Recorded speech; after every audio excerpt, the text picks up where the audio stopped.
Hello everyone and welcome to another round of the BUSR, and this is going to be our final round of the BUSR Spring Championship 2024. My name is Michael and this time I actually have a microphone.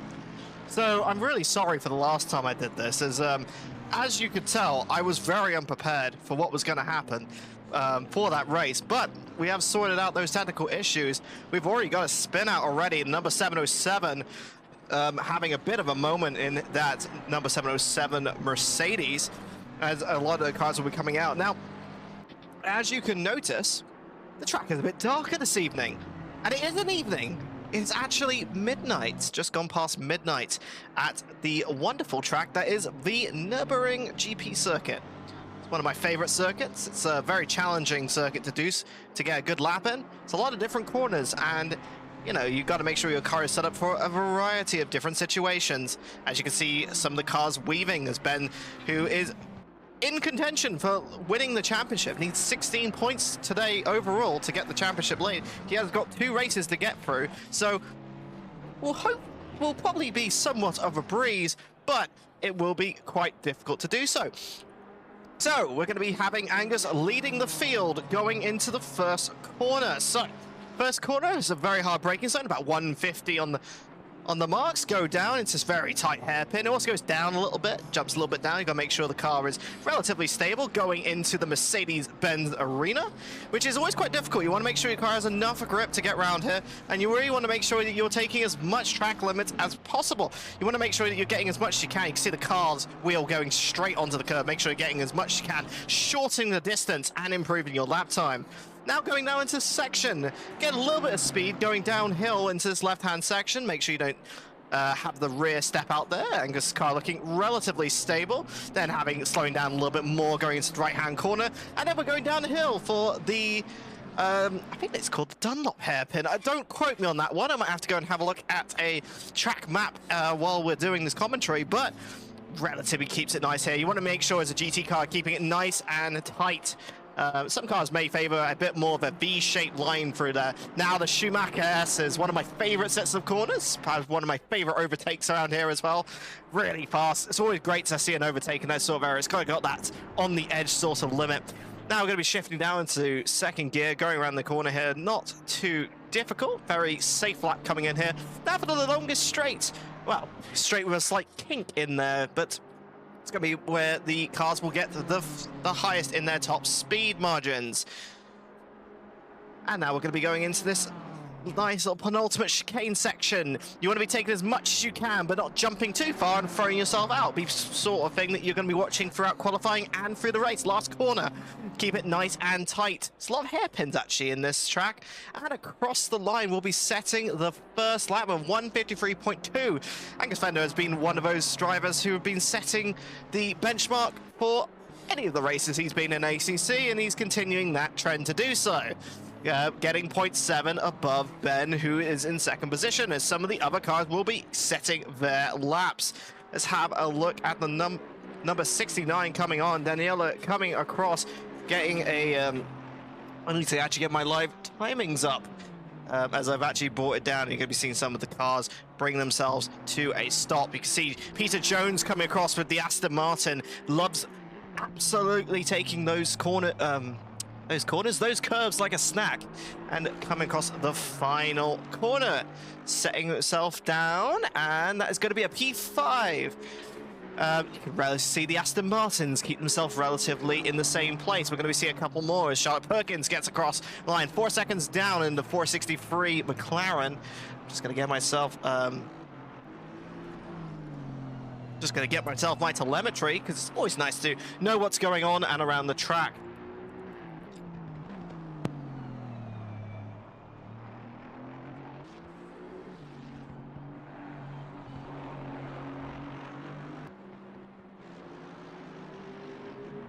Oh, and you know what? Oh, we're having a bit of a time. Let's have a look who is on a flying lap at the moment. Number 95. Just have a look on board with them. Owen Goldsmith coming across the line, coming 6th, having a bit of a struggle in the last couple of rounds. We'll be trying to claw as much as they can back to get the final few points of his championship and get something out of us.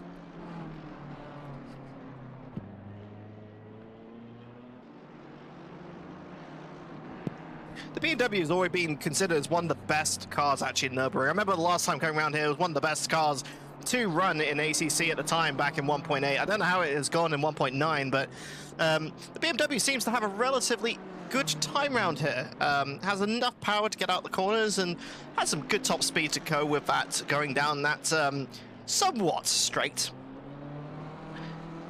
And actually, as looking on the telemetry right now, Owen is already 4 attempts on his time already, so he's going to be looking to try and get himself a couple more positions up as well. A lot of these drivers have gone for their safe laps, but as you can look at the timer, there's only just over 3.5 minutes remaining, so it is going to be really important to make sure that the drivers get themselves into the position. As you can see here, going up the Schumacher S, one of the best corners in terms of finding out where your car is good at high-speed setups. It looks like the BMW is a relatively stable car at high speed, and you can tell going across this line, you always want to take a little bit of curb there, but you got to be careful with the AstroTurf. It can get a little bit slippery, especially if you're in transitional conditions. It can always be a bit nasty. So you can see the castle relatively blurry in the background, but we are in the Arden Forest, which is always a fascinating place, both in terms of geography as well as racing. It has a lot of heritage and history, as the Nurburgring circuit is, as we're going across the final corner for Owen. He's going to be 7 attempts up on his timer already. He's going to be looking to take that improvement further, and across the line he goes up to 6th position. He'd be relatively happy with that, trying to claw a few more. As actually, as the timers are looking, let's have a look at Cameron Show. He's already up on his timer. Let's just take him onto TV cam already. He is already up 6 attempts already on this track, so he's really going to be trying out there with a very nice color auxiliary lights, those bluish purple. I don't know what they are. We're going to find out how. I love the auxiliary lights, both on the fronts as well. It just looks fantastic to see as he goes across the line. He's going to have one more flying lap in this session, goes 7th position. As just looking on the timing, looks like James White's had a bit of a moment. Let's have a look in the replay.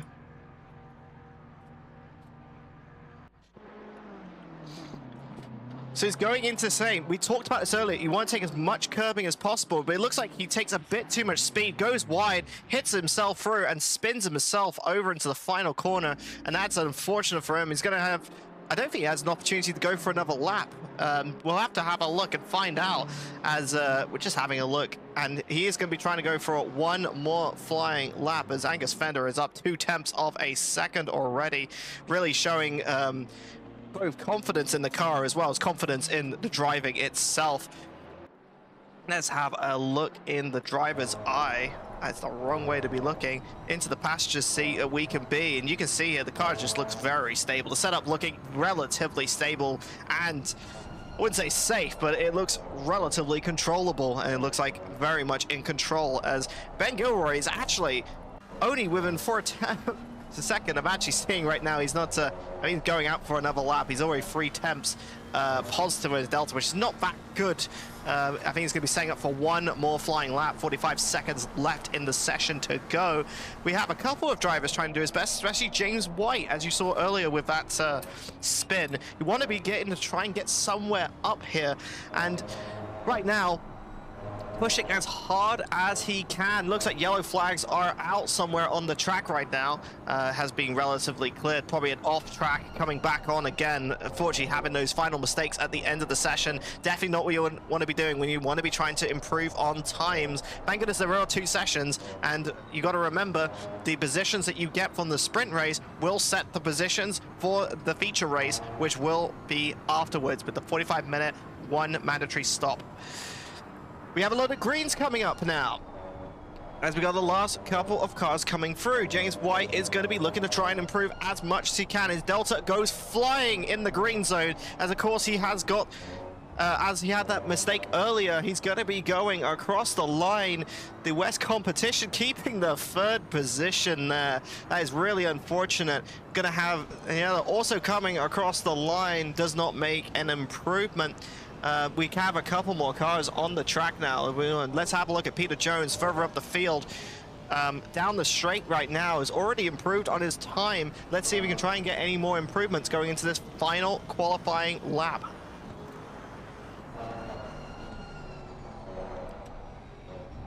Keeps it relatively clean. There's a little bit of bumpiness coming through. You want to take as much as you can. It looks like there was a massive mistake there. The rear just kicked out, and that is really unfortunate for Peter Jones. Just not what they wanted, and that's unfortunate for them. Let's have a look at a couple of things. Looks like Jimmy Lin is going to be trying his best to improve what he can. Actually, let's have a look at Owen. He's got a final bit across the line, and actually he's gone into the pits. Let's go back on Jimmy Lin. Looks like he has actually made a mistake coming out onto this long straight, and if you make a mistake coming out the corner beforehand this long straight, you're gonna feel it the entire way down as the Delta is going into the red. He's gonna try everything he can to get an improvement. As the car is looking a bit really loose. Did not like taking that much corner, keep it nice and tucked in. This car is doing everything it can to get it. That car does not look happy at all. He's pushing every last thing out of the car. Unfortunately, does not get much improvement in terms of time, and that's going to be it for session. We're going to have a final car coming along. Cameron Schill getting the 6th position, pipping Owen in the process. 2 tenths above, and that will be getting the 6th position. Now we have our grid formed for our sprint race.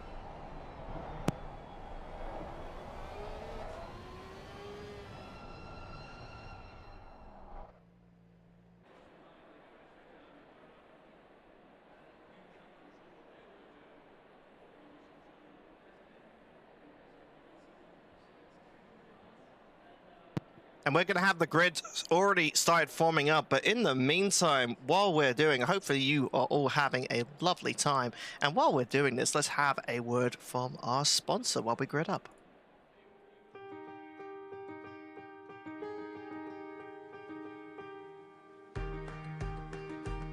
Nobody likes being left out. That's why Special Effect are helping people with physical disabilities to play video games. But this isn't just about having fun. The gaming setups we create are personalised, so people can play to the very best of their abilities. And that opens the door to inclusion and independence, confidence and creativity. Help us level the playing field and create more magical gaming moments. Because it's everyone's turn to play.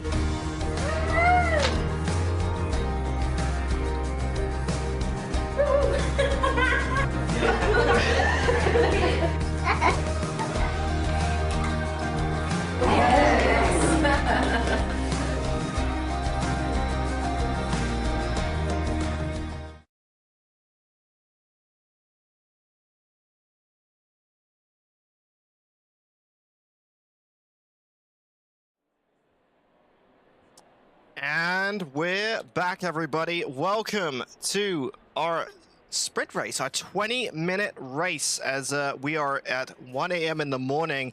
It's a very early time for the fans and for the drivers, but it's going to be a very important session, as this is going to be not just half the points for this round, but also it's going to set the grid for our feature race that will be coming up, our 45-minute race. And it's good to see everyone in chat. Hopefully you guys are having a lovely time. It is going to be an interesting one, as night racing does have its own set of challenges, as we're going to be seeing the cars get panned through. Let's have a look at the grid, shall we?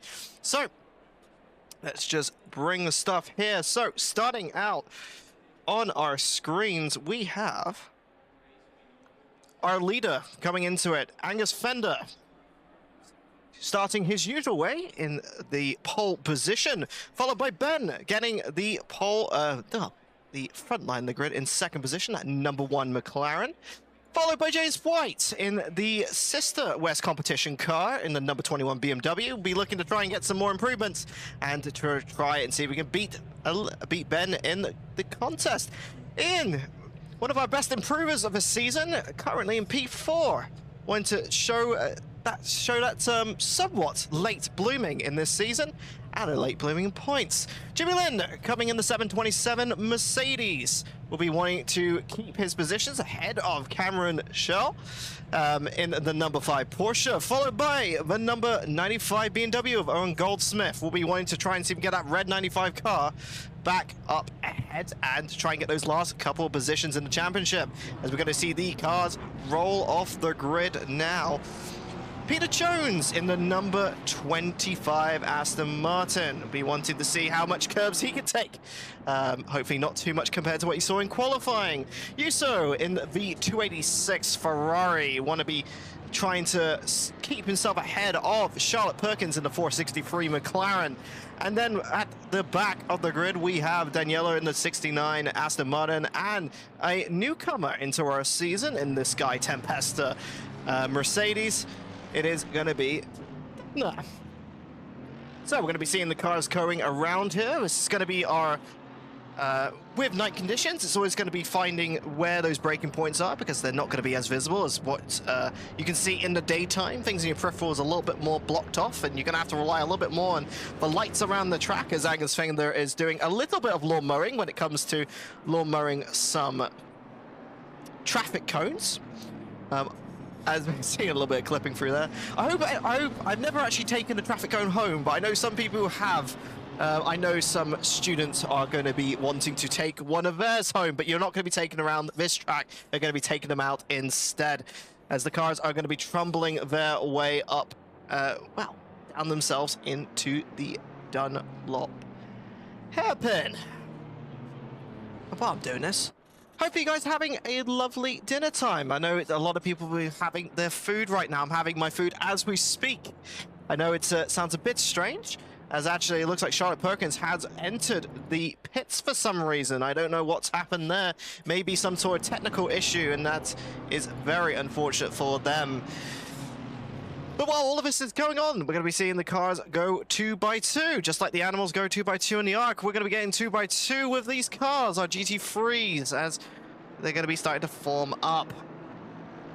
Now, one thing to note, Nurbuggring is very notorious for giving drive-through penalties for going through the last hairpin. It's just the way the game calculates distance and speed. It's very easy for getting penalties. So if you do see a drive-through penalty, it probably might get cleared. Just pre-warning everyone there.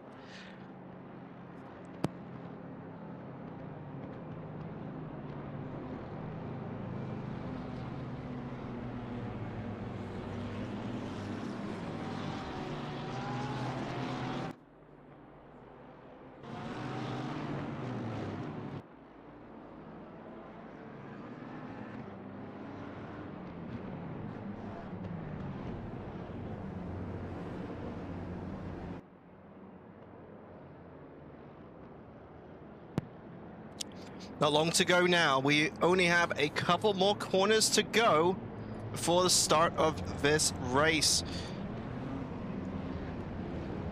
As I've actually lost my chat. Fantastic. Oh well, that's just the way things go. Yeah, coming on the last corner now. Look for those lights, as we're going to be starting our 20 minutes of Nurburgring, as our sprint race will be setting off. Watch for those lights. And green, green, green, we are off at the Nurbuggring. And it looks like Ben has had a relatively good start against Angus Fender. We'll be going side by side going into the first corner. That inside corner, that inside position is going to be a lot better for defending, especially going out into this next section, which is the Mercedes-Benz corner. It looks like James White's actually taken the opportunity on the inside, as we saw. The inside is just a little bit better, but he will be attacking back, going into the Mercedes-Benz complex. Let's keep an eye on these two. It's very easy to get contact as cars are going to be converging on each other, especially as these corners go back and forth on each other. It looks like Ben has kept the position, but positions will be full up and down the field, as Ian has kept his fourth position for now. But it looks like Jimmy Lynn on the back will be looking to get some improvement, as the cars have already relatively spread out already, coming out of just that first set of corners.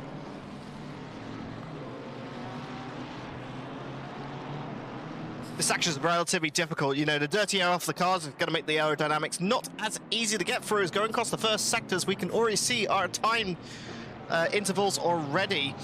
And the cars have already relatively spread out already. It's quite impressive to see how much the time diff between the cars are. I mean, it's going to be important for the tires to get themselves warmed up and get into operating temperature. Some cars are going to be getting good, as looks like Ben Gilroy has made the distance going up into, coming out of the the Dunlop hairpin, and now going into this next set of corners. The one thing that will be interesting to see is, will the top speed advantage of the McLaren show here coming up this long straight, as they're only about 0.2 of a second between each other.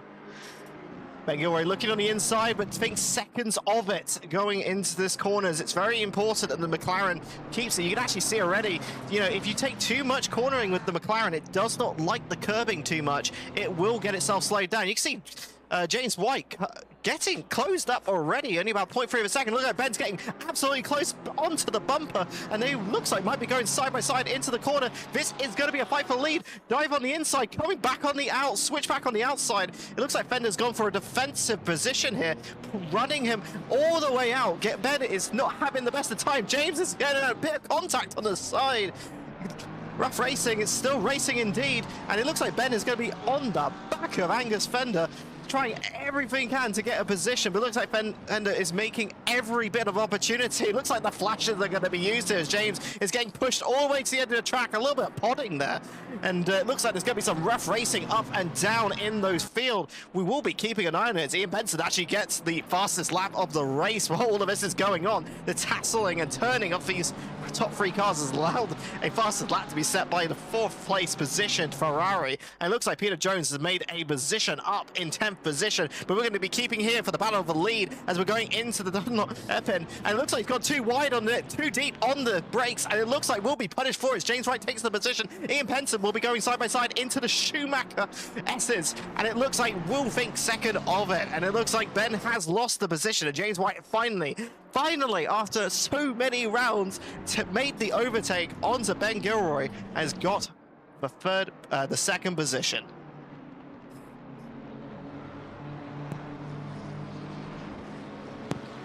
And actually, well, things have happened. Looks like our newcomer, Degna's had a bit of an issue. Let's have a look on the replay in the Sky Tempest. The 707 goes too wide here in the Schumacher S's. The rear just loses it, catches it, but then loses it again, and unfortunately hits the rear of the car. That will not be helping the rear wing in any way, sense, or possible, and that is unfortunate for one of our newcomers, and we'll be going back to our live session. Let's have a look at this fight back in the 3rd position. Actually, let's have a look in the 6th position. It looks like there's going to be a fight for 5th place as Jimmy Lynn has set the fastest lap of the race, and you can tell he's going right on the bumper of Cameron Shell, going to the first corner. We'll be looking to try and see if there's a gap. Doesn't think of it right now. You can see further back in the field, Owen Goldsmith actually getting the fastest lap as well. The cars further back in the field are getting that open space, allow the aerodynamics to really get the full effect and get the downforce needed to get the better lap times. And I think one of the things is to watch how this fight goes in the midfield and up and down the field. You can see there are already fights going on, and we're not even 5 minutes into this race.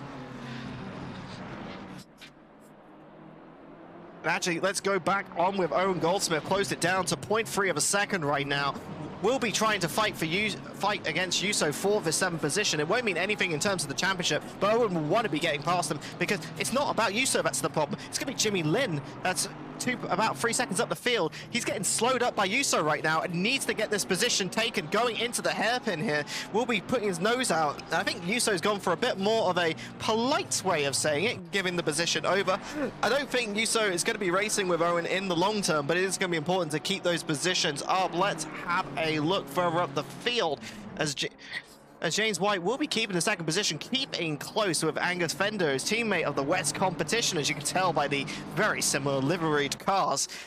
Very nicely done liveries, by the way. I always love the design, and it looks like Adam Bent has actually got into the race and had a bit of a spin. Let's have a look on the replay. We might not catch it because it's so close, but again, it looks like another Schumacher S moment going into the section.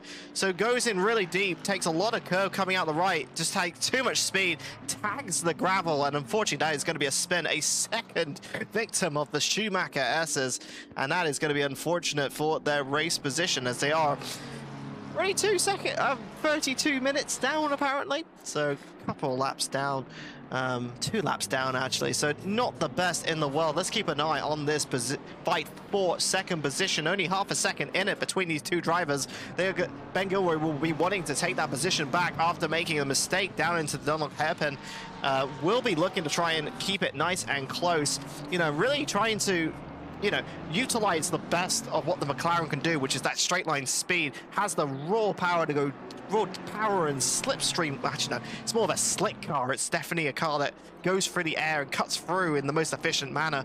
It's kind of like a prototype almost, this GT3 car. It's like a prototype-driven car, but in a GT3 chassis.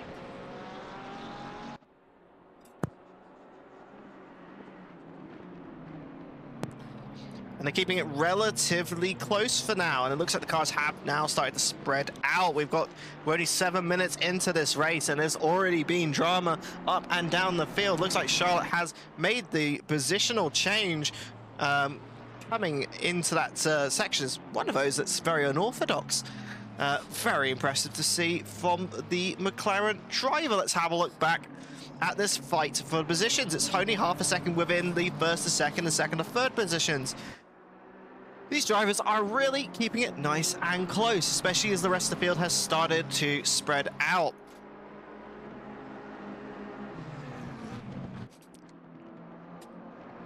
We don't have to think too much about tyre wear, but the darkness will be considered. I do love with these GT3 cars, and one of the features with ACC is the auxiliary lights, the LED lights that you can see both whether it's the BMWs within the grills, or you can see that nice pink light from Ben Gilroy's car. It looks like it's going to be darting on the inside, throwing a bit of a fake in here. Looks like White's actually got a little bit deep on the brakes. It looks like Ben Gilroy's been given an opportunity here on the plate. But this position of the Mercedes corner, the Mercedes-Benz Arena, you want to be on this inside section. It allows you to defend against fights. And it looks like Ben Gilroy is going to dive it in again. Very aggressive driver, very aggressive driving coming out from the McLaren driver, and looks like the number 43 will be keeping the third position for now. But it looks like Ben has been wanting everything he can to take the opportunity onto James White. Take the opportunities where you can, and that is going to be, for now, James White keeping the defense up and keeping the second position. But how much longer can he hold it, as Ben Gilroy is right on the bumper of this BMW M4 GT3. Going into the hairpin, it looks like keeping it nice and clean. Looks like Ben Gilroy was wanting to try and do something there and had to back out a little bit because James slowed a little bit more than what he expected. Going to Schumacher S's now. The BMW should have a better time, and it looks like James White has made a mistake. It looks like Ben has capitalized on the advantage, getting back to second position. James White is not going to be happy with that mistake, and that is going to be a second position for Ben Gilroy, who he needs every single point possible coming into this event. 16 points is what he needed, and right now he will be winning the championship at the end of this race if he can just keep the position and not keep it clean relatively. And it looks like all of that's gone on. It looks like Angus has made over a second advantage in the meantime.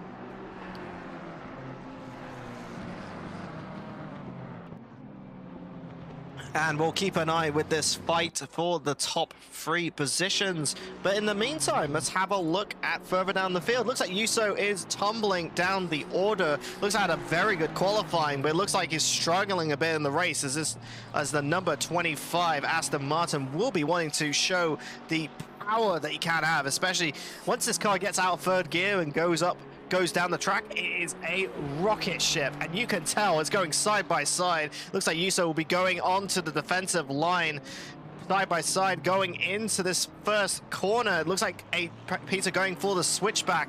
Switchback into the Mercedes-Benz Arena is always a little bit tricky. Again, that inside is just incredibly powerful to have in terms of track position. And it looks like Yuso will be keeping the position for now, but it is keeping it nice and close, keeping it nice and tidy from both of the drivers. And I think Peter will have to be looking at other sections, especially that long section going at the back straight, which will be coming in a couple of corners time. I hope everyone's having a lovely time on the stream, as always, as we are over halfway through our session. I hope everyone's having a lovely Monday evening.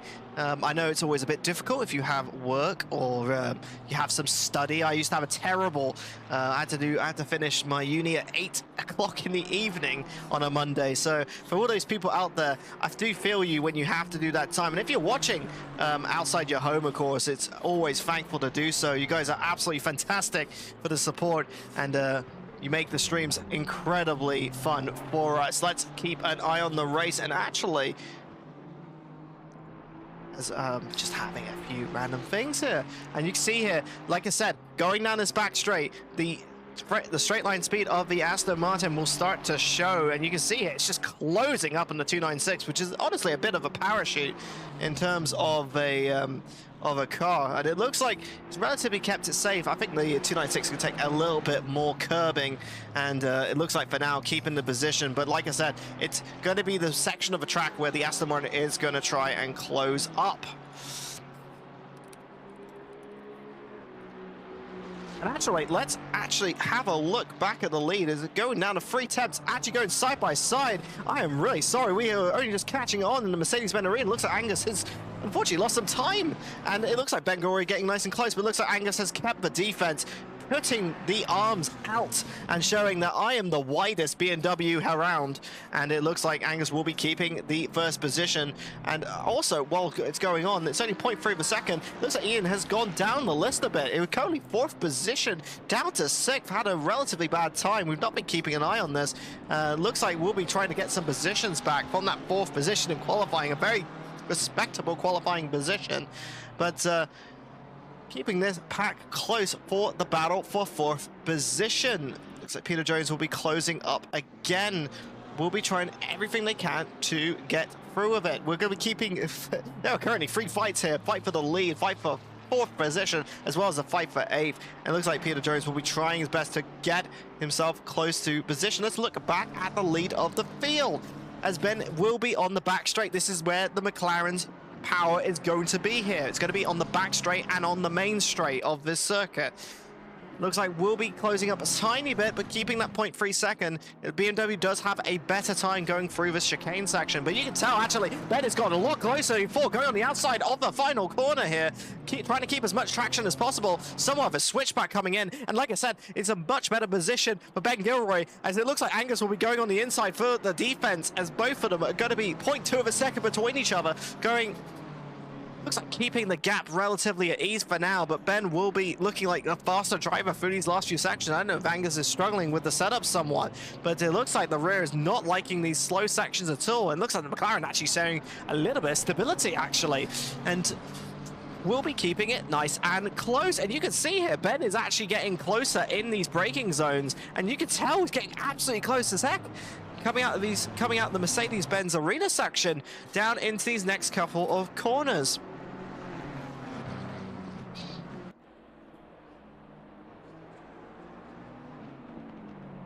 It looks like the Ben is going for the wider angles, trying to get a bit more acceleration on the end of his going into the hairpin down the hill. You can see Angus and Ben having a little bit of a weave. Angus going on the defense here, while Ben going for the outer line, trying to get a bit more pace. Is this going to try and be an overtaking opportunity into the Schumacher S's? As we've seen already, it's already a risky place, and some cars have had relatively difficult issues. And you can see here, Ben's getting right up and close, and going into this next braking zone. It's a relatively fast section. Going on the outside, looks like Angus will be taking the defensive line, pushing Ben as much as he can onto the outer part of the circuit. Looks like, again, it's going to be switchback maneuvers. It looks like Angus is on the defense constantly, and Ben can get the better opportunities. And actually, while all of this is going on, James White has gained about half a second, so we might have another fight for second position between Ben. So you might be fighting Angus for now, but you might also be fighting his teammate just behind in 3rd position. And they're keeping the defensive line. James White has absolute close on him. Only 0.2 of a second between 1st and 2nd and 3rd. And both of these are going to be closing up now. You're going to see a little bit of weaving on the inside, try and break the toe of the car. You know, the car just getting pulled along by the car in front. And looks like they're going to be keeping it nice and close. Ben take on the inside, late attack coming onto the braking zone. And there's contact on both sides. And looks like Ben has unfortunately had a bit of a spin out. And that is going to be the end of the fight for 1st position. Potential first win. Well, actually, no, I think it's actually won earlier in the season, but that is going to be a very unfortunate time. Let's have a look on the replay. So they're going to be keeping nice and close coming into this section. Angus had the inside corner, and I think Ben tried to go for a bit of a late attack here. You can see here, he's moving in the braking zone, which is a bit naughty on his side. It looks like it's a bit of a messy situation. I'm going to let the stewards decide on that one. But the contact then allows James White to get through, and that's going to be a breakdown of the race for that fight for the lead. and you can see him coming around here. He's not going to be happy. He's going to be shaking his head in the cockpit, and that is going to be very unfortunate for them, and that's going to be the end of that fight for the lead of the race. We only have 3.5 minutes remaining. Let's have a look for the field. This battle for 4th position as 3 cars are within a second of Cameron Shell, his number 5 Porsche. The Porsche is definitely one of those cars that are really good in those slower sections, like the Mercedes-Benz Arena, the hairpins, etc. But in these long back straight sections and of course the start-finish line, it's going to be the harder to defend against these faster cars, especially the Mercedes, which can be relatively quite fast actually, but had a bit of a power nerf in 1.9. Very unfortunate for it, but Cameron's going to be defending for their life going into these next few sections. So we've had a lot of drama in this race already, and coming into its final stages, we're going to be seeing a close fight here. As you can see, actually getting a better exit coming out with Jimmy Lin. Will be keeping it nice and close with that Porsche 992. It'll be interesting to see. I think they are going to be able to go side by side into this section. It's going to be whoever dives on the inside. It looks like Fink's second of it. Looks like there wasn't any opportunity, but is keeping it closed up for now. Let's have a look at Peter Jones, keeping it relatively close for now. Takes the switchback maneuver, and looks like Yuso is going to have to go defensive into this Mercedes-Benz Arena section. Again, keeping it tucked on the inside, but it looks like Peter is going to be trying to see Fink's second of it. And right now, getting the better exit out of this section is going to help a little bit down into this turn 6 section. Yep, going on the outside. Yuso going on the defensive. It looks like Adams had another bit of a spin out as the yellow flag is being shown. And it looks like he makes the overtake going out of that section. And it looks like Yuso might be going on the backside to try and take another one. It's probably not worth the fight at this moment because there's no points going to be on the line for this. And honestly, you just want to get it to the end of the race now. It's only just over a minute remaining on the clock. So we'll probably have 2 this lap and another. As that looks like Peter had a bit of a moment there actually on the Schumacher S. Is pushing Yuso wide and onto the gravel, keeps the position for now, but honestly both drivers having a bit of a moment coming out the Schumacher S corners. And now onto the back straight, and looks like Peter going wide again. I don't know if his tires are a little bit overcooked. Okay, your leader is on the final lap now. Give it all you can. And it looks like we've just got the word. It is going to be the final lap of the race. And right now, looks like Peter will be starting to run away with it. James White is now currently less than a second, but we're going to keep an eye on Ian Penson, who's keeping it relatively close with the Mercedes in front. Number 77 has been a car that's improved over the season as the car has just got faster and faster since round 1, and it looks like we'll be wanting to show a little bit of that pace improvement against Jimmy Lin up in front in that 727 Mercedes. Looks like getting a little bit shaky here as the drivers will be wanting to do so. What checkered flag will be out for when the cars go across the final time. But for now, let's keep an eye on this fight. Only about 0.4 of a second in it.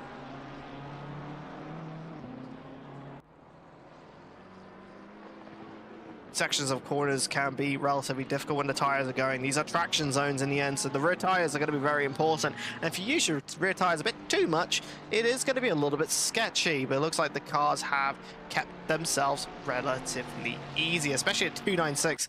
It's quite a kind car on its tires, actually. It's quite kind. So it's one of those cars that's honestly, it's not quite a boat, but it's quite nice to drive. And you can see actually Cameron Shell going a little bit wide there, putting them within about 0.4 of a second. It looks like Adam Benton's had a stopping on track, actually. I don't know what they're doing at the moment, but through the final corner, gonna be Angus Fender coming out with a actually not quite a dominant fight as you've seen in past rounds, but that will be a win for Angus Fender in the sprint race, and second place for their teammate James White. In second, third, Ben Gilroy will not be happy with what happens down into turn one as they go side by side. And that is going to be a celebratory lap as the cars are going across the line here. Peter Jones having a relatively interesting time near the end of the race, getting it part due, so won't mean any more points, but a little bit more pride coming across the line in 8th position. Charlotte keeping it a relatively quiet race for now, coming across the line, and our final person across the line, Daniela in that number 69 Aston Martin. So that will be the setting of the grid and will be a bit more of a different race as the sun will be rising as and showing that car does not like to be broken. And in the meantime, while we go and reset our grid, let's have a play of our sponsor.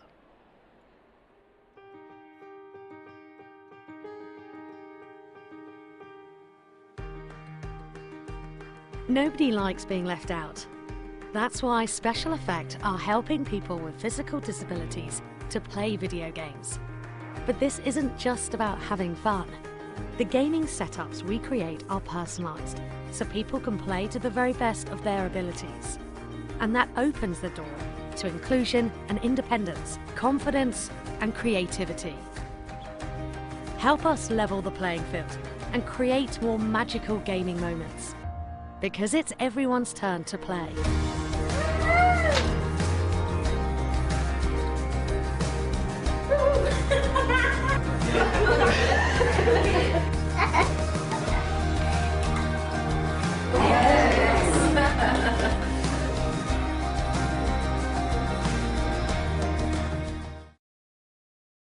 So, as you can tell, there is no one here. Because we don't have any cameras, we have to do this a little bit ad hoc. You guys see some spinning stuff in the side. But, of course, so that was the first race of our sprint and feature race. So, firstly, we are, how can I say? It's been quite a interesting time.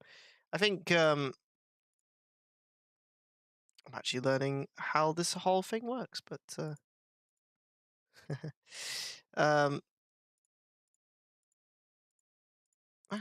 round. It's a bit more in round 6 actually. We're round 8 right now. But yeah, no. Currently at the moment, we're just going to be getting the server set back up. So in the meantime, I hope everyone's having a lovely evening, as always. Do have a little bit of racing, of course, on the Monday evening, especially. And this will be a little bit of a plug. We have a new, we will have some new stuff coming into our next series. And I think what's really exciting, we are having the return of a Assetto Corsa. We will be having an announcement soon of Assetto Corsa. We'll be having a pre-season where we have 6 different cars, 6 different disciplines across a wide range of tracks and rules, so we can test out for our summer season, which will be very exciting. I don't know if it will be casted, but it will be something to think about. And it is definitely one of those things it's very exciting. I think as an organizer, at least, it's a lot of fun, and it's a lot of work, but I hope that people get the opportunity to drive, like I say, drive in a very different disciplines, including ones they haven't done. And that actually just reminded me that it is round 8. I need to put it onto the actual thing itself as we are waiting for the next server to be put on.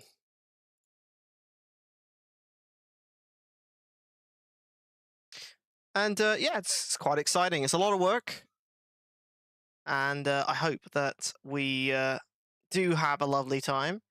I am very excited to drive some things, but I know that like anything. Anytime putting on a season, whether it's ACC, AC, anything like that, it takes a lot of effort. And you've got to thank the organizers. I think Alexa does a lot of our work currently in the stewards room at the moment, sorting out the race and, of course, setting up the server and stuff so that we have a clean and smooth sailing. So thank you to her to running this event. Well, I am an ACC RO. I don't really do the job the same way that she does, and the show wouldn't run without her. So I'd say well done to Alexa for running this season, and we're just getting set up now for this final section.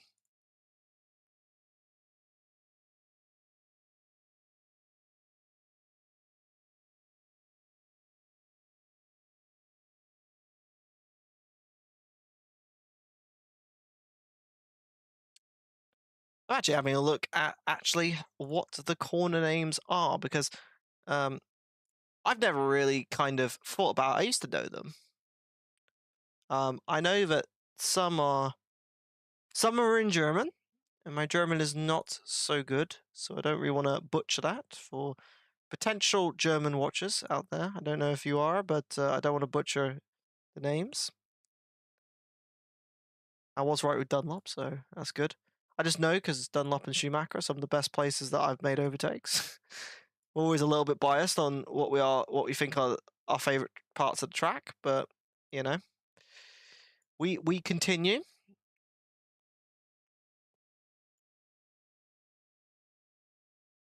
And we're just seeing the cars get back in for our second race at the moment.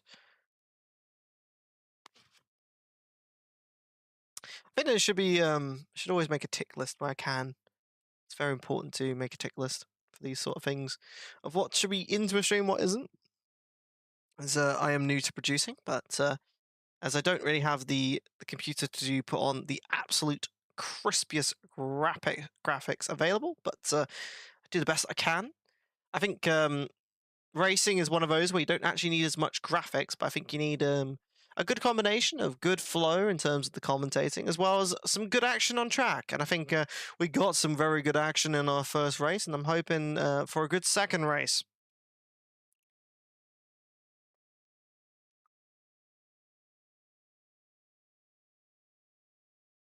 Seeing the final cars get onto the pits, just so that we are ready.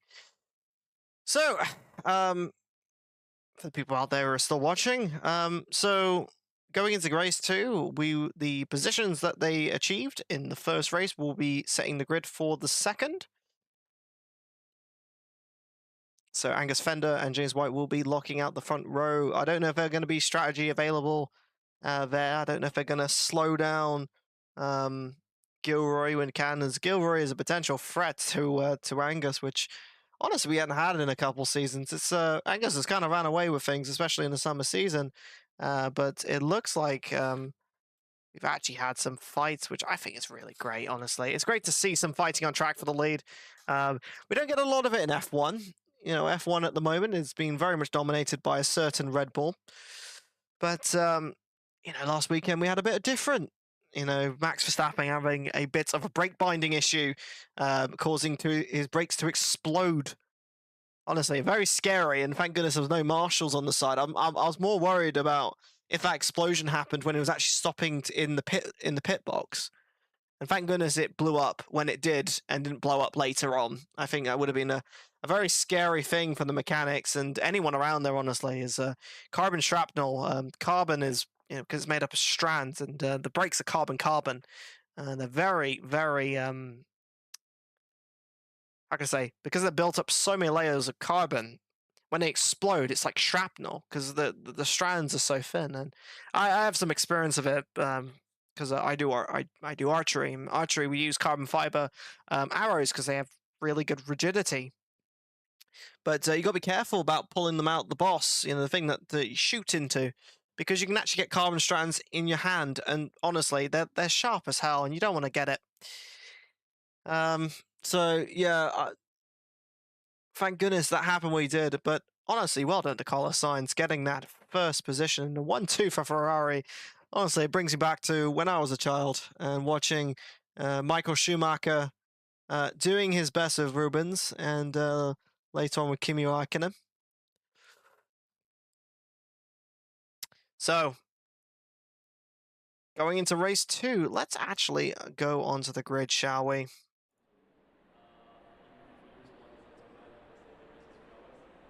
So, welcome to the grid for our feature race. Now we've got round 8 put on properly. This is going to be our final round of... This could be our final race of the season. Oh, how fast it's gone by. But ahead of us is going to be a very interesting race indeed. Let's just get my live timings connected. There we go.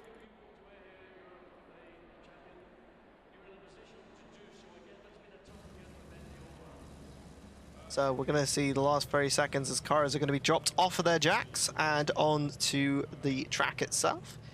What I love about GT3 cars, they have internalized jack, air jacks. So you can put a little air hose onto the car, and that, of course, pushes the jacks down and lifts the entire car up, which allows you to do your pit stops and change your tires. So, as the car's going to be starting to pull off the grid, let's go through our positions. So in first position, keeping the pole and keeping a relatively good fight, very exciting from our first race. Angus Fender in pole position, followed by James Wright in the number 21 BMW in the sister West competition car. And then in third position, Ben Gilroy, having a not so easy time last race, will be wanting to get up those positions.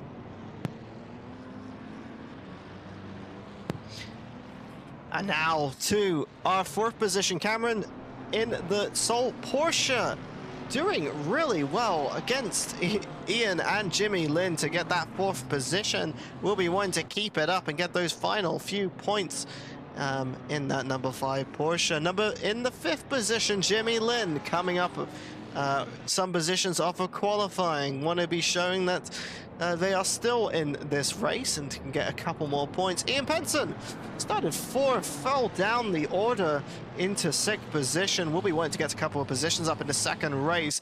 All to play for, of course, with those pit stops and that 45-minute longer timer. Owen Goldsmith currently in 7th, will be wanting to get some improvements, of course, in that number 95 BMW. 8th position, Peter Jones in the number 25, Aston Martin, showing toe-to-toe with the people behind, but will be wanting to make a couple of positions. As you can see, all the cars weaving on the side. 9th position, Yuso tumbled down the order after qualifying. Will be wanting to show a little bit more pace against Charlotte Perkins, who had a relatively quiet race. She will be wanting to try and get some positions on Yuso to get those final few points of the championship. Last place in the student category, Daniela having a quite quiet race. Will be wanting to do much. And Adam Bent finally joining for the grid position, came in late in the first race, had a couple of struggles in that 2020 inspired Mercedes livery, as cars are going to be creeping around this section for now into the Couva Curve.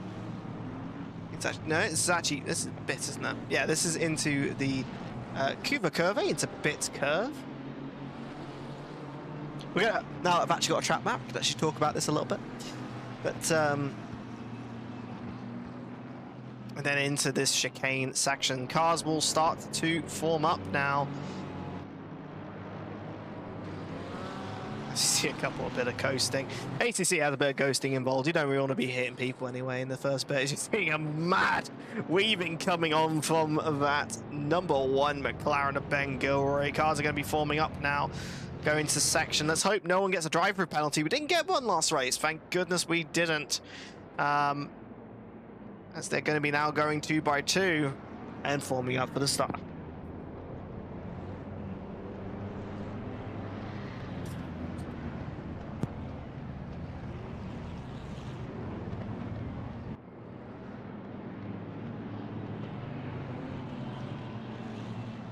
So, 45 minutes. West Competition locks out the front row of the grid. Watch for those lights for the final race of the season.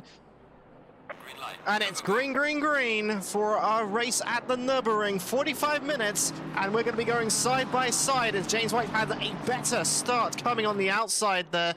And we're going to be seeing them dive into the first corner. Looks like they've kept it relatively clean for now. And I say that, we'll probably jinx it later on down the road.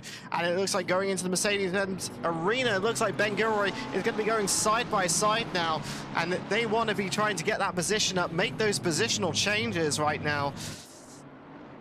And just diving on the inside, putting the nose out every possible way to get that space. Looks like Peter Jones getting ran a little bit wide outside of that end of that Mercedes-Benz arena section as that cone goes flying as Ben Gilroy is trying to take every bit of the track possible. And James is already on the defense as Cameron Schell's gone a little bit deep on the outside.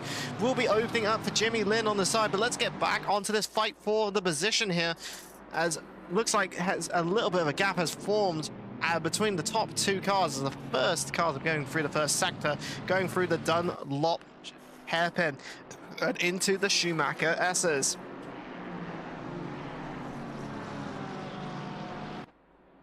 And already on the start, Peter Jones has made 2 positions already. And it looks like they're going to keep it nice and close. It looks like the West Competition Academy car will be wanting to take a little bit out on the main team. Keeping it at a 0.3 of a second, going down the back straight through the Hansbeck-Bergen corner, which is what it's called. And I will probably not say it again because I do not want to butcher that at all.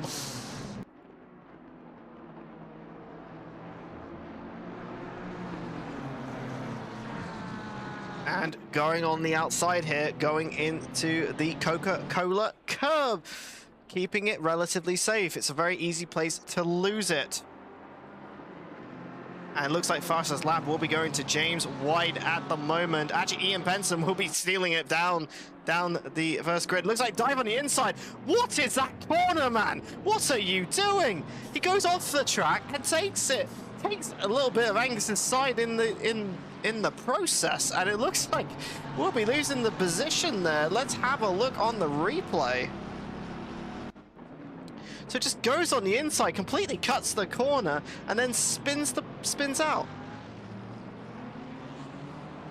I do not agree on that thing. You know, if the corner, if it's gone, it's gone. But it's just too much there. The late diving of Ben Gilroy to try and get a final race win here, unfortunately puts them back and probably has a bit of damage on the car as well, as they fell down into 5th position.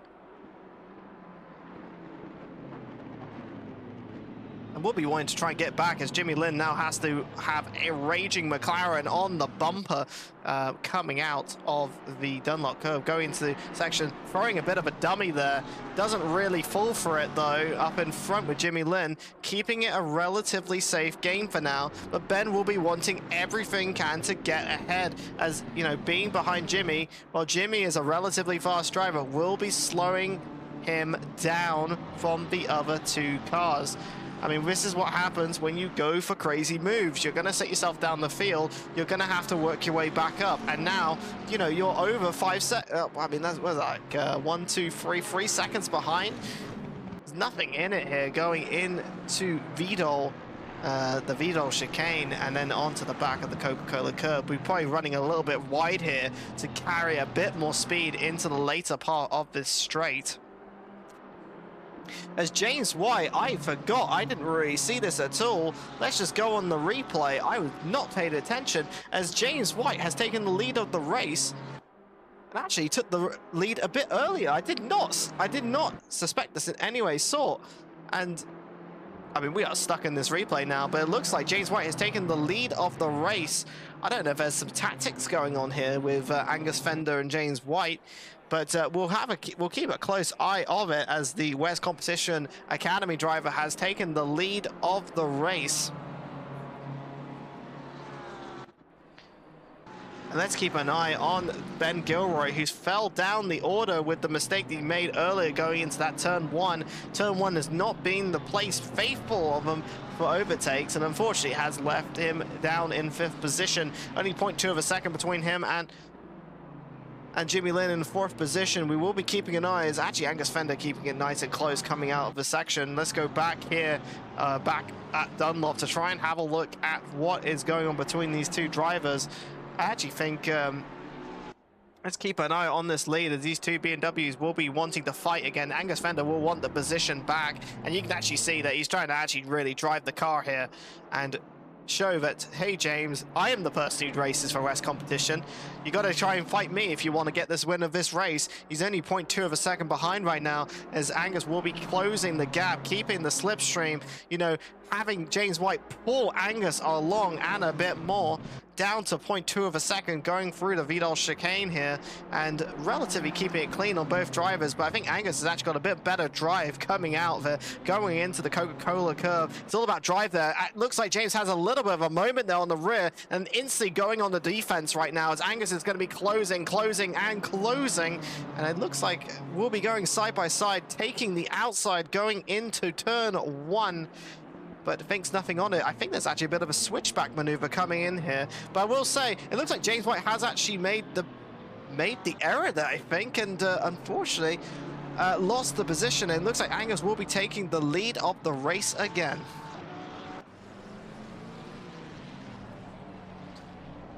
While all of this is going on right now, it looks like the cars have relatively spread out. It looks like Ben Gilroy's already in the pits already. Probably wanted to get a couple of changes, maybe some damage, of course, that was caused in that first corner collision. And we'll keep an eye on the details for you as they come out. Let's have a look at the gaps right now. So this gap has now formed half a second. It looks like Angus will be trying to get as much advantage he can. Now again, half a second already, has the fastest lap of the race of a 1:54.322. So we'll keep an eye as the fuel loads go down and as the tires get changed.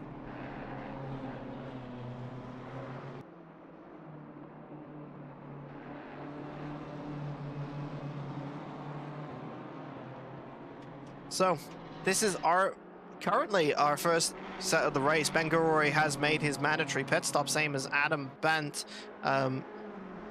Every driver has to make a mandatory pit stop in this race. It's a 25-second minimum time, so if you're refueling, which you probably will be, so you might as well take tires. The tires will take an extra 5 seconds, but you know, the delta that you get from having new tires across the stint is more important than anything else. So honestly, if you're going to go into pits, it's going to be 30 seconds. I don't know why you would not take tires, except from like a very, very specific reason. But honestly, you know, coming from a strategy standpoint, and I mean, I work as a data analyst, it's a day job, you know, if you look at the times and what's going on with the delta across the race as the tires go down in wear, you might as well just take the extra tire. You might as well take the new tires, get that advantage in terms of grip, and you know, you're gonna gain 5 seconds back in terms of grip across the entire stint. It's gonna happen. There's only a few situations where you could argue it, but honestly, when in doubt, just take the new tires. It looks like Adam Bent has had a bit of a moment there. Let's have a look on the replay. Not having the best of races. And is this another situation of a... Yeah, it's the same thing again. Gone wide. Touches too much of the curb. And, you know, the Mercedes is very much pitch sensitive, so it does not like getting hit. It looks like Ben Gilroy will be getting a 10-second penalty for the collision at turn 1. We knew it was too much. We knew it was dirty, and it looks like Ben Gilroy has paid the ultimate price for it. 10-second penalty. He's already taken the pit stop, so will be added to his race time at the end of the race. But honestly, this is what you get, man. It was too adventurous, it was too far, and you get punished for it. It looks like the gaps have started to form a bit now.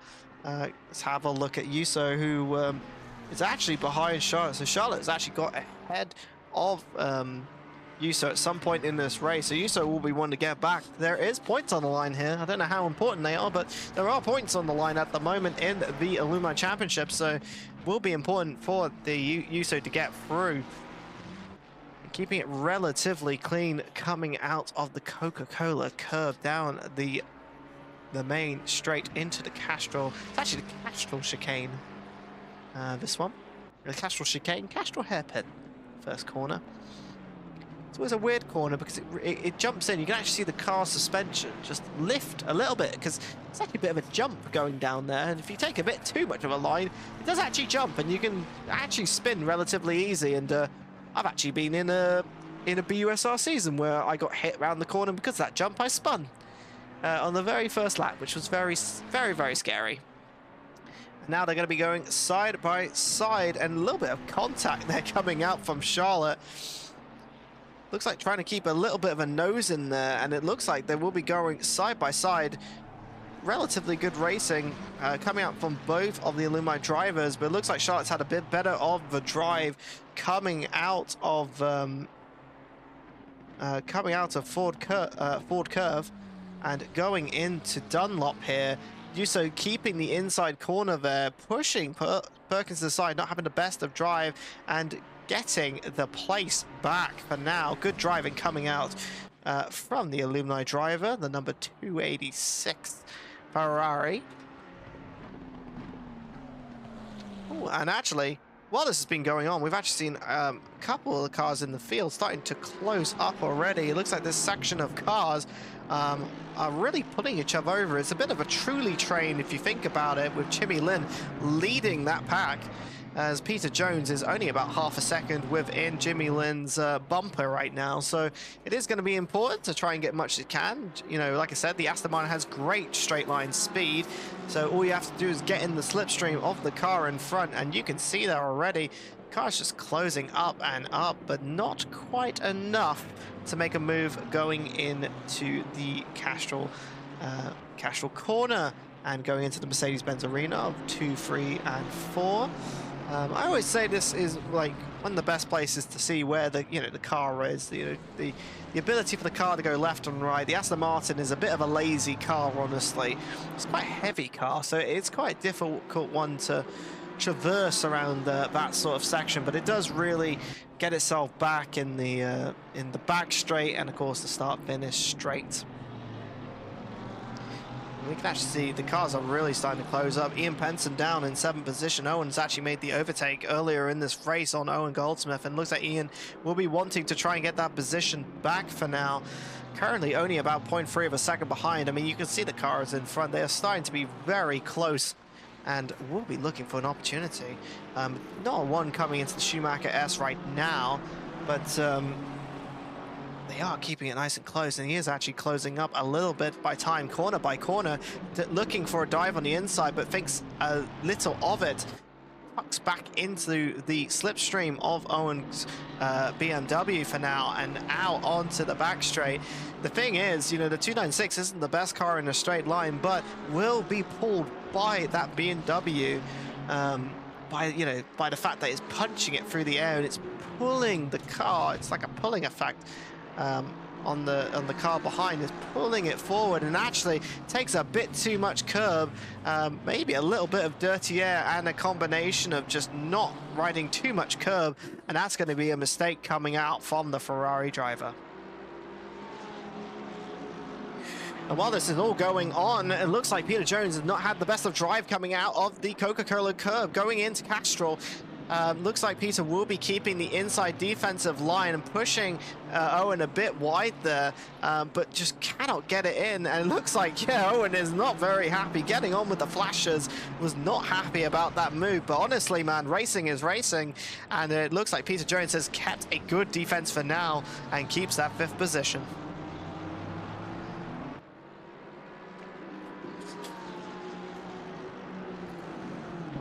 And Owens will be keeping nice and close, only half a second within it.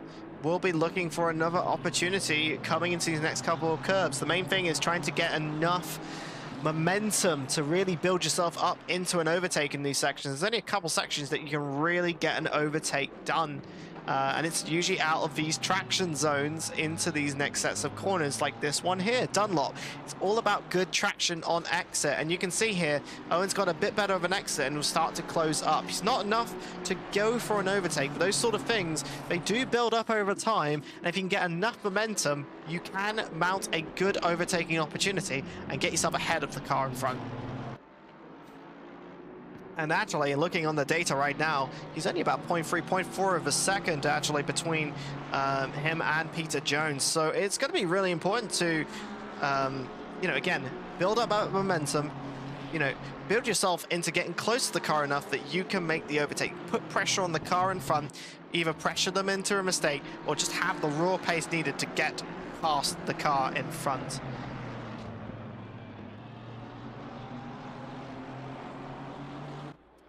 And I think actually, you know, while Owens had this time to try and, you know, again, didn't have the best opportunity going with Peter Jones into turn one. While all this is happening, Ian Penson has now got back on the back of the number 95, only about 0.5 of a second. So both cars relatively close together right now.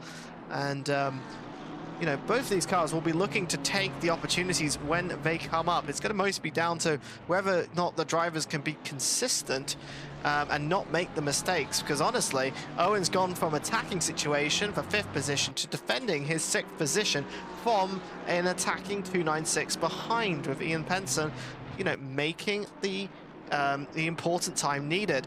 Last lap, the difference in it was Owen had a 156.8, Ian had a 155.6, so 1.2 seconds faster because of that mistake that happened in turn one.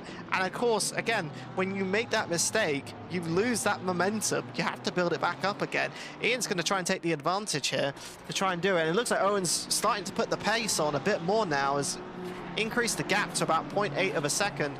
But I don't know how that's going to be faring for the tyres, as we will be looking for some pit stops soon, as you know, we're getting relatively close to halfway through the race.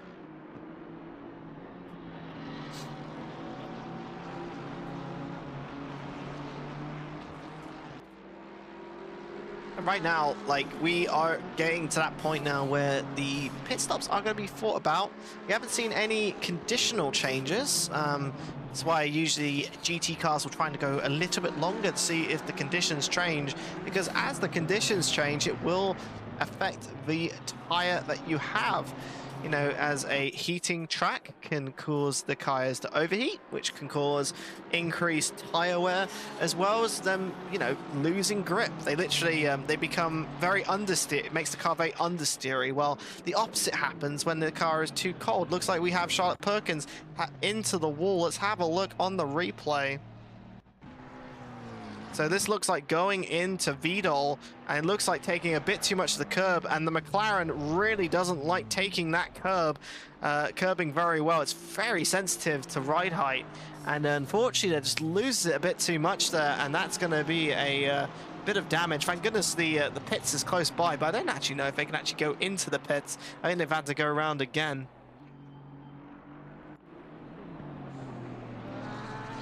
I think this race for 3rd position has been somewhat quiet on the front. Of course, we've had cars fighting in the previous positions behind, but currently Cameron Schell only about half a second ahead of Jimmy Lin right now. Jimmy Lin has been wanting to close it up for now.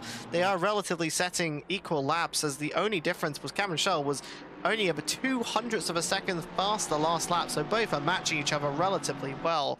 As you know, these last couple of positions will have some points on the line, especially as Cameron Schell is in a podium position. There's an extra point on the line, as well as the extra points you get for the position. So it is important to try and get those last couple of positions, because, you know, points mean prizes, right?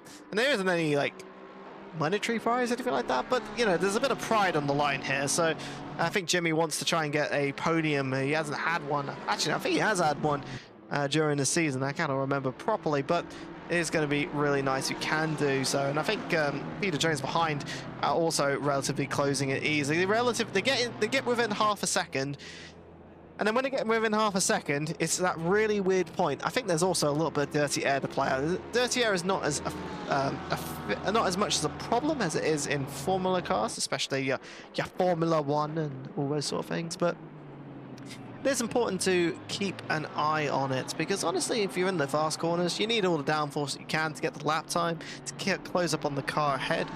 And right now, they're keeping a relatively well pace as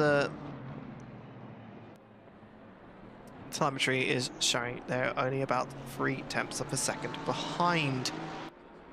And we are going to start seeing our pitters as Angus Fender and James White have both pitted in this lap, as well as Ian Penson and Daniela just coming in right now. And we're going to start seeing them out. So their mandatory pit stops have been made. They're now dropped to 6th and 7th position for now, as the cars in front will now be, you know, they will have to start thinking about pitting at some point.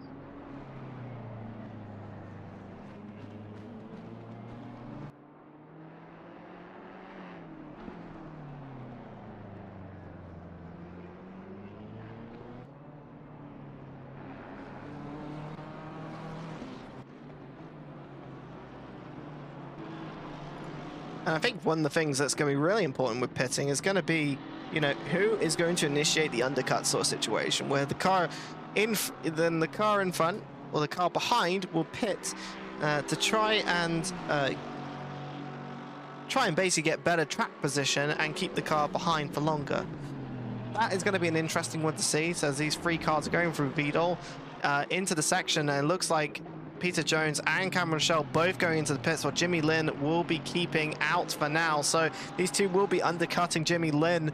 It might be interesting. Jimmy Lin actually has a little bit of contact there going into the pit lane. That's going to be looked after by the stewards, but a bit of unnecessary contact there. That's going to be a little extra damage. I don't know how that's going to fare, as both these cars will be going into the pit lane. I honestly don't know what happened there. Let's have a look on the replay. So, going into the pits, they both tried to go in, and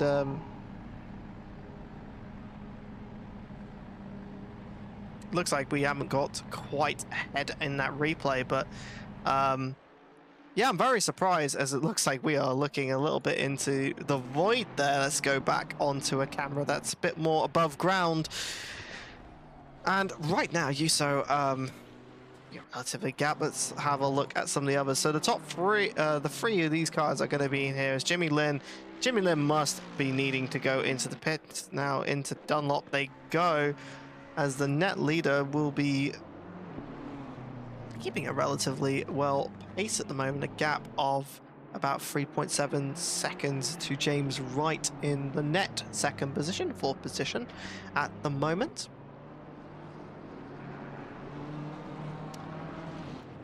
And it looks like Cameron Shell has come out here. It's only about 0.3 of a second behind. It's going to be really interesting. These two had a bit of contact earlier, so they're not going to be very happy with each other. So they're going to be pushing it hard. These tires aren't already up to temperatures. They might be a little bit skittish. They might be a little bit loose. And as I say that, the Cameron Shell's car said, yes, I am a little bit loose. I'm not quite up there yet. And has a bit of a moment coming out of the Mercedes-Benz arena. And unfortunately loses a little bit of time, about 0.2 of a second off of that mistake. And it looks like it gives car in front, as it will be updated, Peter Jones a little bit of space for now. And it looks like Cameron Shell has got a stop go 30. I guess that's probably for the contact that we saw earlier. You know, we noted in the stream, like he had contact with the car in front.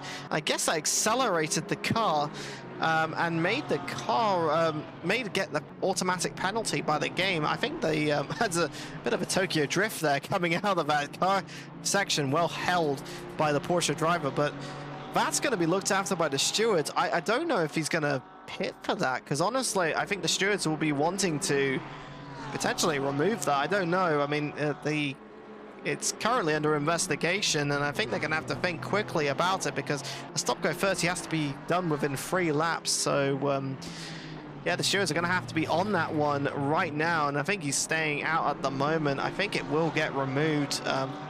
Keep an eye on it on our screens for now. This is only about 0.2 of a second, 0.1. Actually, let's have a look in front. Looks like Peter Jones will be going as side-by-side. Cameron Shell making it a bit rough indeed. I don't think he's very happy with what Peter did earlier, and I think he's going to show by, hey, I've got the pace coming into this section. I'm going to make it difficult for you, and makes the overtake. And actually, it's a double, as I'm actually catching myself there, but Ian Benson is a bit more in front than what I think he is, but yeah, makes that positional change in the 8th position for now. Man, these two are not going to be happy after the race. Thank goodness that this is an online racing league, so there's a bit of distance between the drivers, so they don't have to have a bit of words and a bit more.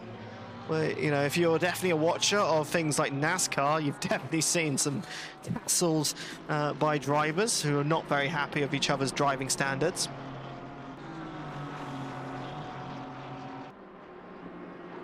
Looks like Peter having a bit of issues coming out of that Schumacher S set of corners. It is definitely one of those where you got to commit a little bit and get that cornering right.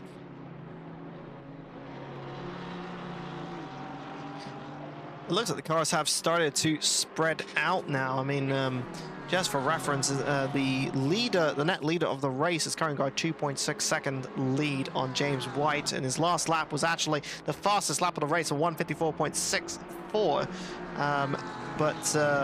Sorry, 154.640. James White actually has a 154.02, which is a faster lap. Right.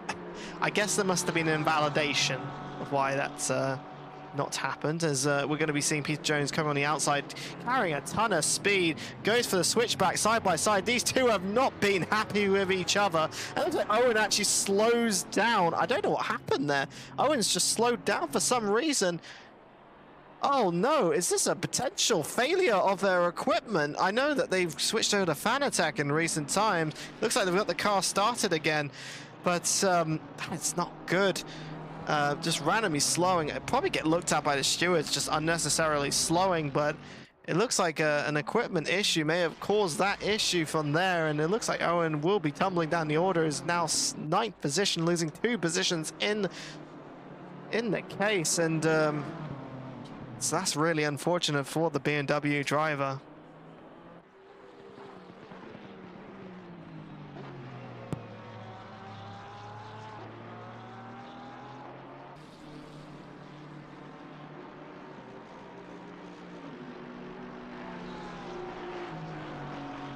So, the race leader has pitted into the race. They are not the net leader, but they have been leading this race for a while now, as Yuso will be taking the lead of the race for now. But the net leader itself, Angus Fender, keeping a relatively strong lead at the moment in 2.5 seconds ahead of James White. They're really showing that, you know, the pace of drivers who are relatively good. And, I mean, Angus is a traveling man. He travels to many places doing relatively different things in the world of racing, both online and offline in the real world. So, you know, has the time to come and do our racing series, which is nice. Probably doesn't have a lot of time to prep. And it looks like Cameron Shell is going in the pits to serve that stop-go 30. Honestly, I feel for this guy, because honestly, you know, you think about it, it was not caused by himself, it was caused by someone else, as Adam Bent has had another moment. Let's have a look on the replay. So this time a different section coming out from the Mercedes driver. So going across onto Bogan into Vidal is another Vidal moment. It looks like he lost it already, went a bit deep on the brakes, locking the rears and just spinning too far. So not actually a issue of the curbing, but more just going a bit too deep. And rejoining the track safely. It's always nice to see as Yuso's actually kept out. It's about half a second down. I mean, those tires are a little bit past its use-by date. And yeah, it's just really unfortunate. And it looks like Cameron will be coming out the pits, clearing that stop-go 30. And honestly, I feel for the driver, because that's something you don't want to be doing. You don't want to be having. And I think it will be looked after the race, or at least at some point. I would actually think that the stewards have already looked at this. I'll probably have to have a look at the sheet for it, but for now we'll keep it nice and relatively simple as Yuso has gone into the pits, and Angus now takes his lead of the race again, as everyone has now pitted for their mandatory pit stop.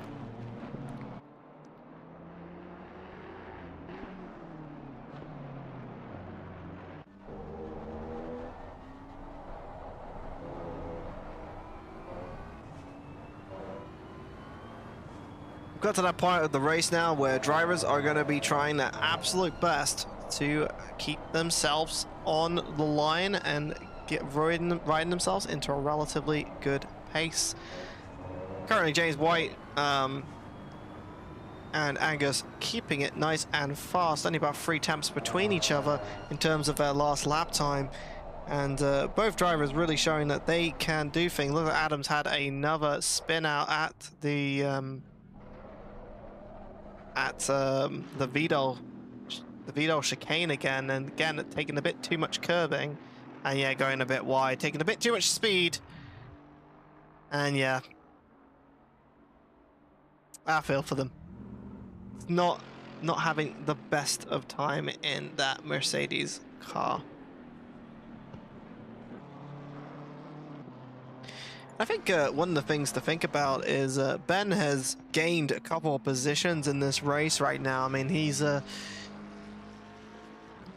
having the 10-second penalty will not be helping with his efforts, as you know, he will be tumbling down to the 4th position, but he is making the distance needed to kind of keep that 3rd position, as he is now exactly 10 seconds delta.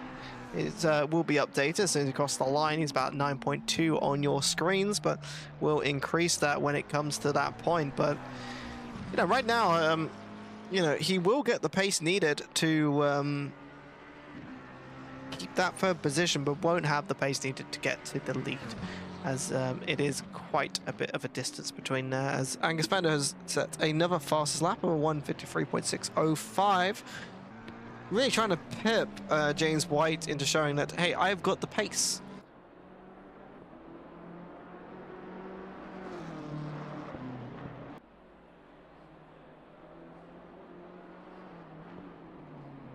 And looks like just a little bit bitty on that. I don't know why. It's quite usually some internet stuff. It looks like Danielle's had a bit of an issue. Let's have a look on the replay.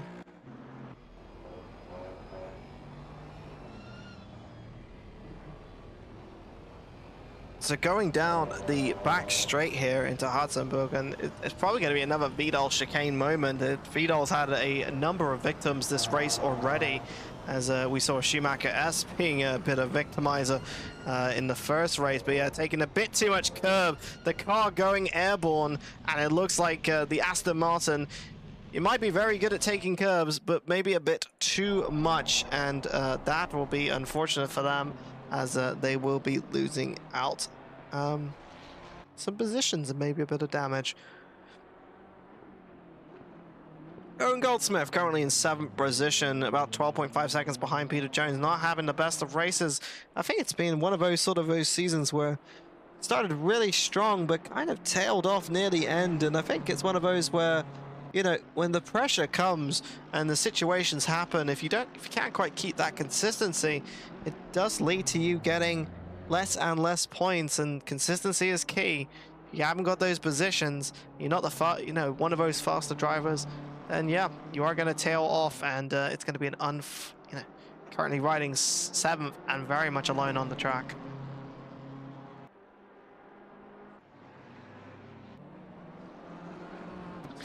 I think James White has really shown a little bit of maturity this race. He's had a real struggle. Like, I wouldn't say choking, but I think having some real moments during the season. You know, a very fast driver, and honestly can keep within half a second of Angus, who, you know, he is a pro driver. He is a driver that does have, you know, really good pace. I think James White has shown today a bit of maturity and a bit of, you know, showing that he can actually tussle with the best drivers in the BUSR. And honestly, it's good to see, because driver, you know, James is relatively, you know, I started racing with him last year, and you know, while I did relatively well against him, I think you know, he showed he's got the potential. He upgraded his equipment and he got better, and you know, he's really shown that he can be a good driver. And I think you know, when it comes to drivers, when they try and make that next step into try and becoming better drivers, they either swim or they sink. And yeah, we thought it was, you know, sinking somewhat at the start of the season, but I think has really shown a bit of maturity in this race, and I hope it's something that can continue later on in his BUSR career as well as his West competition career. So I hope I don't jinx him or anything with a potential incident, but I think it's showing that can tussle with the best.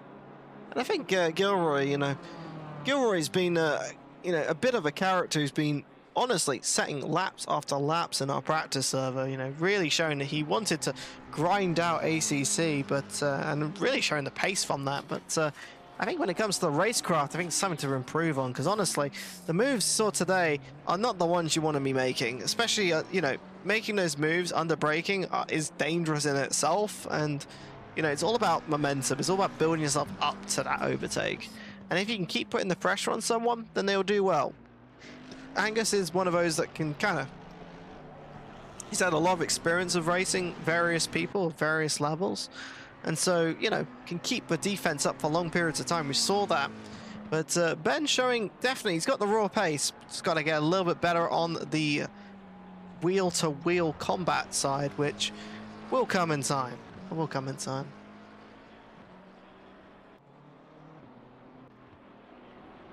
We're down to 8 seconds. It looks like we've had another spin. Again, Adam is not having the best of time.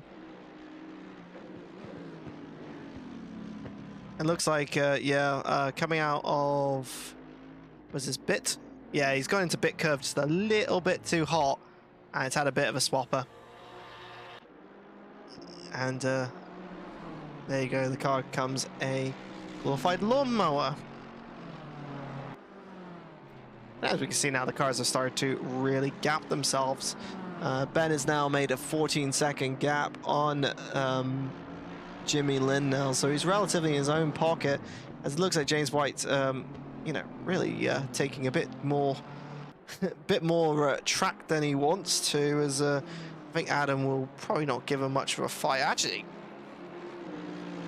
keeping the slipstream here, but I think it's going to let him by, because honestly, he's not in this fight. And makes the overtake there. I think Ian's had a bit of a difficult time, has tried to make himself back up from 7th, now in 5th position. We'll be wanting to try and get the back of Jimmy Lin now. You know, currently he was just currently 0.6 for a second faster than Jimmy Lin, so he's doing about 0.6 a lap. So should be able to close within the last couple of laps, probably the last lap of the race, actually, if you think about it, if you do the maths. So might be an opportunity if the opportunity arises. They all have the same amount of tyre wear. So everywhere from first to 8th, they all have the same amount. They're all on the same lap.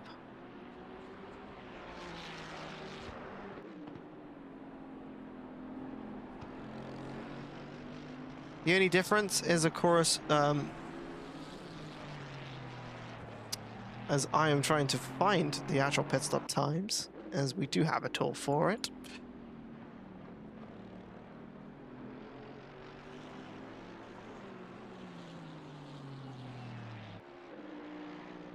I think the thing is going to be watching is, you know, the car is, you know, Ian is closing on Jimmy Lin in front, who's in that 4th position. Again, like Ben Gilroy is very much up the road right now.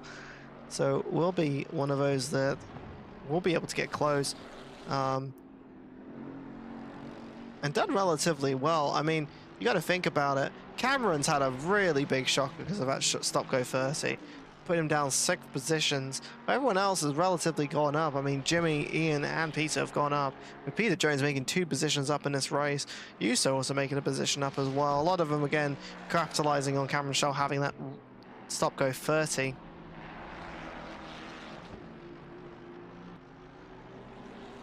And I hope everyone who's in the chat, hopefully you guys are having a lovely time as we're getting into these final 5 minutes of this race.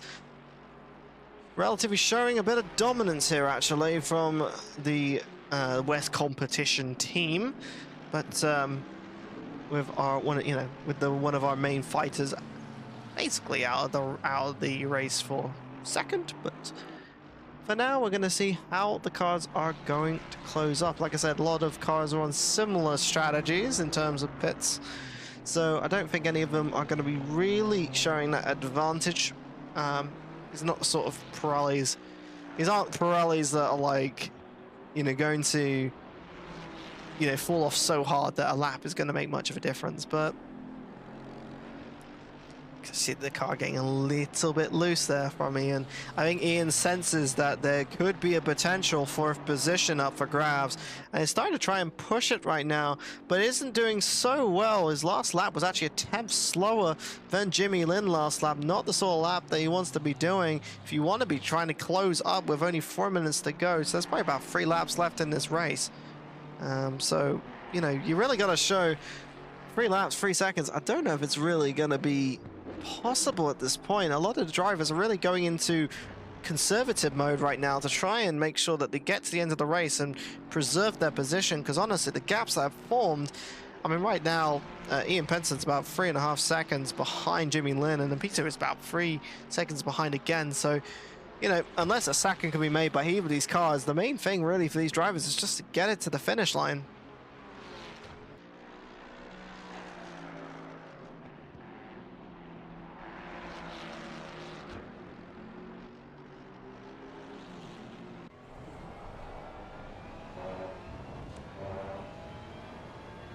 We're starting to see the sun come out at the Nurburing as we can see the pit complex and the really weird roller coaster that they really regretted building. If you ever go and watch, there are some lovely videos on YouTube about that roller coaster, because you can definitely see it. It looks a bit strange to be right next to a racetrack, but was one of those building developments that honestly didn't work out so well, but they kept it anyway because, well, it's there and it costs a lot just to remove it. So they've kept it there for now, and it's there. They don't use it, but it's there. It's supposed to be it's supposed to be a very fast roller coaster, but it broke down a lot, which was its issue. So Ian has made some advantage since the last lap. He actually made 9/10 of a second, so does have the pace in it, but I don't think has the time to get it to the finish line, as Angus is actually just coming across the Vidal chicane right now. So this will be 2 more laps remaining of the race, so be ready for that one, as gonna see the back there and the sponsors, of course, because West Competition is sponsored. Get me some sim racing gear, as there's always a very much an equipment-based discipline. And honestly, I did archery for a couple of years, so I know how important equipment can be, and I understand that sponsors will be wanting to put their equipment on the cars to get it in front of eyeballs, because honestly, you know, sim racing gear can be absolutely daunting to buy. And you know, in the end, I'm very much a grassroots sort of person, so I'm on a G923. I got one very cheaply, and I've been racing with that ever since. But you know, when looking into sim racing gear, it's always a bit difficult in the world of like, oh, which equipment you should get, which one you should buy, you know, what you're going to bolt it on. So you know, that's why you're going to see sponsors on these professionally driven outfits. And I mean, Angus has a lovely setup in himself, in his own thing. So honestly, you know, it's one of those that it's always going to be a fun thing when looking at sim racing gear. But anyhow, we got one more lap after this one. Of course, Angus Fender leading the way, now has a 5.5 second lead, as his last lap was the fastest lap of the race, a 154.3. The lap times are getting faster and faster as the fuel is getting lighter on these cars, because honestly, the tires aren't getting pushed super hard. So now, as the weight is coming off the car, as you know, as you're seeing the car getting a bit loose there from James White. It looks like Angus is actually slowing it down a bit. Oh, it looks like he's actually slowed it down enough to actually make it the final weight of the lap. So that is going to be the finish. And there we go, a 1-2 for the West Competition outfit, with Angus Fender winning the final race of the spring season. And Ben coming in third. Again, not very happy with that 10-second time penalty, but he's going to be a secured third, as across the line in fourth position, Jimmy Lynn fending off the drivers behind for long enough, and will be getting that fourth position, well deserved. And Ian Penson trying his absolute best to get back and keeps a fifth position. Peter coming across the line, and then Owen coming through Coca-Cola, pushing it very hard into the final corner, again getting that seventh position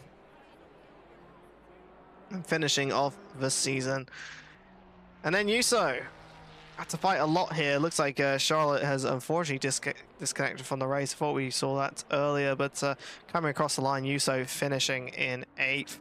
And then Daniela having a bit of a race at the rear of the pack, coming across the final few corners.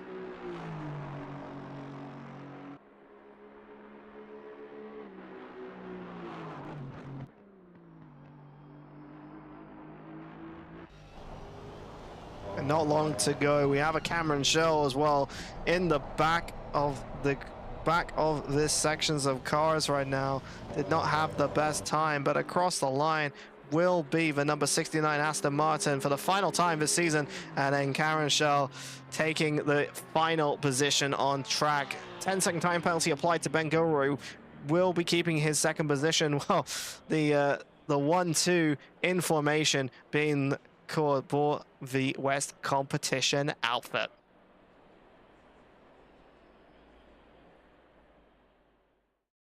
And thank you everyone for joining us for the last race of the season. It's been an interesting season, as we've seen some drivers really trying to turn it up, some drivers really showing their pace, and some having some absolute nightmares. So thank you very much if you've been watching your way all the way through. It's been a fantastic time hanging out with all of you, and we are now going into our off season where, you know, we're going to have various events here and there by various different types, or very different types of race organizers that we have in the BUSR. So if you're a student, alumni, and want to join us for some various events, then please look on the announcement sections of our Discord. And of course, if you keep loving it here on our YouTube channel, go and subscribe, and also follow our other socials for all things that are BUSR events, racing, and more. I've been Michael, and thank you very much for watching, and it's been a fantastic season, and this has been Spring 2024.